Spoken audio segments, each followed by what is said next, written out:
I, Joseph Robinette Biden Jr., do solemnly swear I, Joseph Robinette Biden Jr., do solemnly swear that I will faithfully execute the office of President of the United States office of President of the United States and will, to the best of my ability, preserve, protect, and defend the Constitution of the United States. the Constitution of the United States. So help you God. So help me God.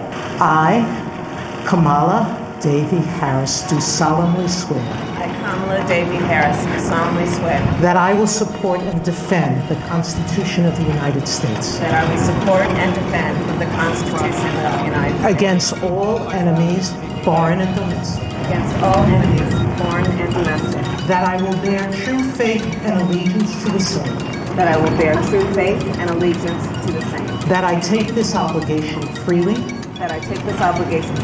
without any mental reservation or purpose of evasion, without any mental reservation or purpose of evasion, that I will well and faithfully discharge the duties of the office on which I am about to enter. So help me God. So help me God.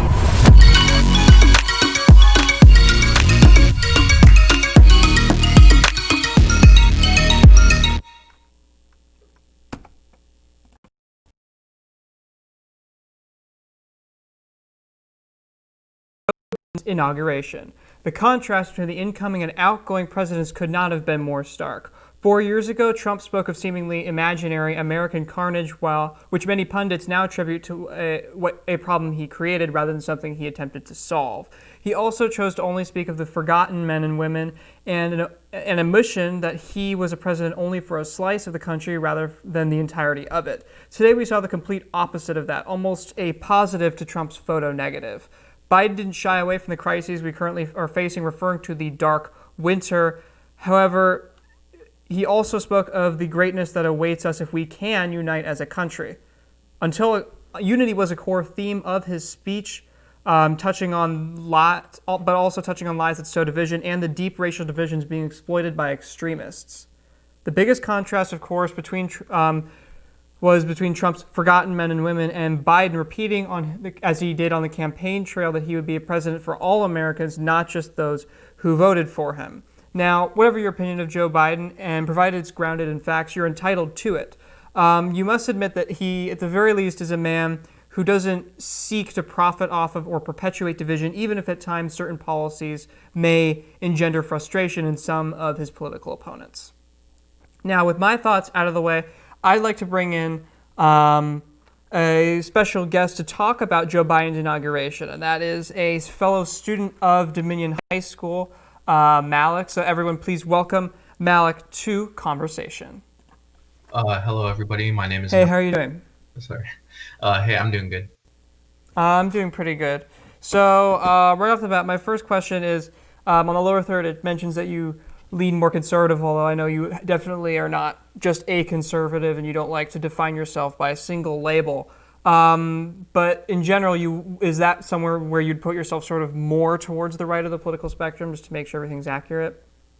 Yeah, so I would say that I don't, like you said, I think you defined it pretty well, that I don't like to label myself as a conservative. I feel as though I'm more like, I lean more libertarian. I'm still like kind of like, right leaning, but more so it's more of an independent. Like, I don't like to associate like with the left, right, because it's all just like a division back and forth, and I don't like to associate myself with like calling out like oh, the left is doing all this like all these attacks, like they don't care about this stuff, and then like the right says, oh, the right doesn't care, they don't have any moral empathy. Like I for that, like left or right, I lean like independent for that. But more so, I would like political party or ideology, I would associate myself with like the Libertarian Party.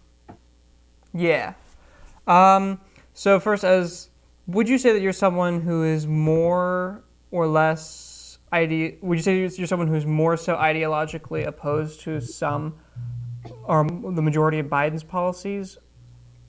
Yeah, so as I've said, so I stated that I lean libertarian. So we don't believe like we think taxes should be abolished. So and basically essentially like individual rights. But more so, if I'm talking about policy, like for example, Joe Biden's economic plan. So I've researched it, and like him saying that he wants to impose a $15 minimum wage. He wants to get rid of the Trump tax cuts. He wants to.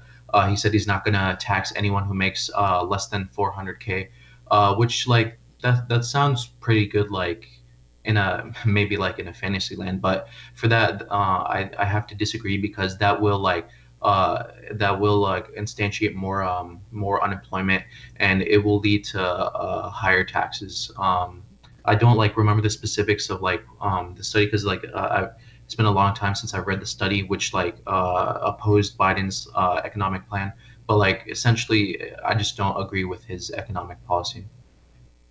Interesting. So, I guess overall, then, what would you say is your reaction to him taking office? Obviously, you're not a huge fan of his economic plan, but what's your reaction, I guess, overall? Yeah, so overall, I feel like maybe it's for the best for now, seeing as how, the 4 years, everyone had enough of, the 4 years of Donald Trump in office, constantly like engaging in, the threats that we see, the recent threats that we see today, like almost like having huge like tensions with Iran. Like everyone thought World War III was going to start. The storming at the Capitol, a terrorist attack by supporters of President Trump, and all this chaos and division. People say that he race baits, and like during the Black Lives Matter movement when he didn't really shed light on it, and people thought that Joe Biden was gonna, tackle racial inequity and inequality better. So I would say that although I'm not necessarily I don't necessarily support him, but I will. He's the president now, so and I just hope that he does the best. So I'm kind of neutral. So hopefully my opinion will change like as like his days progress. But for now, like I'm a bit hesitant and kind of worried for like the future of America right now. Yeah. So I guess sort of along the lines of that, are there certain things that or certain policies or certain things about Biden's platform that concern you going into this? Certain things that you're like, I don't know about that, maybe.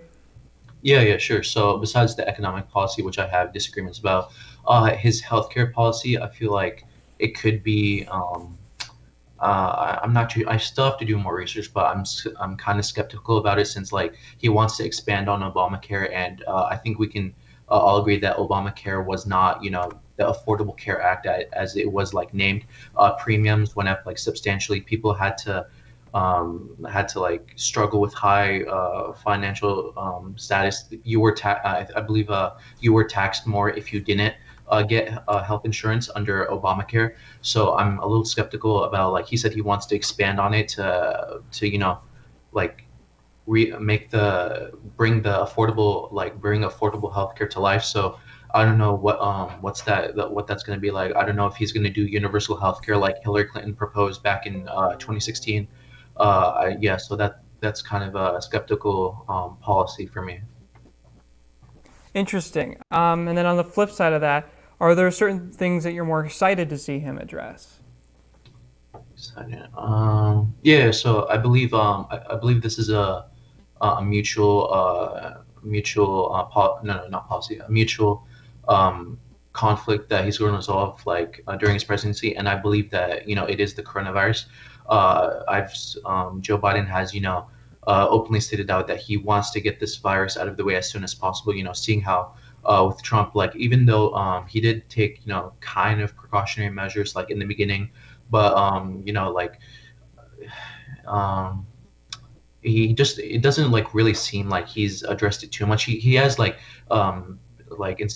incorporated like support like the Family Care Act, the CARES Act, lots of financial aid to like financial and medical aid to victims of coronavirus.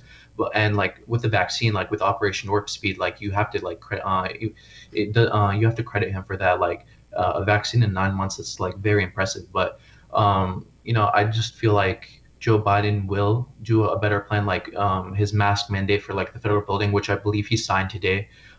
His what else? his plan for distributing vaccines. I think he said in his 100 days, 100 million vaccines will be distributed. So yeah, I'm excited to see if he can actually get this virus under control better than when Trump had control of it. Interesting. And then I guess one final question on Biden specifically. Is there anything else or I guess more specifically, is there a specific message you would like to send to the Biden administration as a member of Generation Z and also as someone representing your view on the political spectrum? hmm So like my message, to the Biden administration, I would like to say that, throughout these 4 years, we've witnessed a lot, especially the year of 2020. It's been a challenging year, a tough year for all Americans. And my message to you is just take care of America. Have that same because have the same patriotism that Donald Trump had. Because I've noticed like throughout his character, he truly does like love America. So I would just say like display that same patriotic and be like actually build back better, like incorporate on like go off on your motto and just be like the best president you can be to help Americans face the crises that we do today with economically, medically, and socially, so we can truly take pride back in America and be the strongest we can ever be. Interesting. And then I guess to shift gears a little bit, I have sort of a question about the future of the Republican Party for you, because I know if anyone who's been watching a lot of cable news coverage, because it depends on what channel you've been watching, but there's been a lot of talk about how there's a rift forming between what's sort of now been identified as the McConnell wing of the party, which is sort of the people who eventually at some point accepted the results of the election and moved forwards trying to talk about unity and supporting Biden, and more of the Trumpist wing of the party, many of whom still have not publicly accepted the results of the election and whom may never accept the results of the election. So I guess specifically my question is, would you like to see a post-Trump Republican Party, especially in the 2024 presidential election? And what would you want to see in that post-Trump Republican Party, if so? Yeah, I think that's a very good question. So, concerning the people, the Republicans who say that they can't accept the results of the election, like that they're not Republicans. Like I don't think a Trump supporter is truly a Republican. I don't think like Donald Trump represents the Republican Party, seeing as though he just doesn't emphasize like he just it doesn't seem like he's the leader of it. So essentially, people who disavow the election results. I mean, there was proven to be like a little bit of fraud and irregularities, but there was no evidence of like widespread fraud that could have like overturned like state results. So Yeah. yeah. So concerning that, if in regards to if I want to see like a Trump like party, I would say no, because I feel because like we already have the two-party system as it is, and I'm personally like against. I believe we should abolish the two-party system, seeing as how like there's like there's always going to be like chaos on both sides. Like Democrats like don't like it's their fault for this. Republicans, it's their fault for this. So I just don't want to see more political parties, especially a representation of a former president. So I would not want to see a Trump Republican Party, and I just think it's for the best if like no political parties are added to the future of our election systems and our political parties. So interesting. I hear you. I know that we have kind of a bad audio connection, but am I hearing you correctly in hearing that you don't want a post-Trump Republican Party because you would like to see other parties emerge instead, have potentially three or more major political parties on the scene? Oh no no no! I said I don't want to see a Trump political party because the two-party Oh, you system. don't want to see a Trump political party. Okay. No, no, no, no. Sorry. No, I don't want to see any political party, but like you said, a Trump party in general, like, specifically that, and no political parties added. I think we have enough with Okay. the system of Democrats and Republicans. Um, Interesting. I think, especially, you mentioned something about sort of the whole Republican in name only thing, mentioning how Trump doesn't represent the Republican Party. Am I correct in that? Yeah, I believe he doesn't like you know, Yeah, that yeah. that is definitely something that I have noticed over the past few years is that for some reason the Republican Party between the two major political parties was Trump's vehicle to the presidency, but to me it's always been kind of just that. And for me, the perfect example of it is after Parkland, where he mentioned that he was talking about, some common sense gun reform, I guess to use the sort of liberal terminology for it, but he was talking about things like universal background checks and stuff, which is weird. That's not a normal impulse of a Republican, is to jump to let's start restricting these things. And then the NRA gives him a call and he backs down. That was always something to me where it's like, that's not a normal Republican, like regardless of how you view that, it's not a normal Republican instinct, was sort of like my thoughts on it. Definitely. Well, this has been a really interesting conversation. That's all the questions I have for now, but thank you so much for agreeing to do this with us. No problem. It was a great honor sharing my viewpoints, and I hope I've inspired some. I've touched some minds, if you know what I mean. Yeah. Cool. All right. Well, that is it for this episode of Conversation. Thank you all for watching. Please engage with us in the comments, like, dislike. Keep it civil in the comments. It can devolve into sort of a nasty little war. Be kind to one another. I think that message of unity that Biden has been talking about a lot, regardless of your viewpoint on the man himself, I think that's something that we should all try to aspire to be in this difficult time. Anyway, that is it. Again, thank you for watching. We will see you this Sunday back again on Conversation.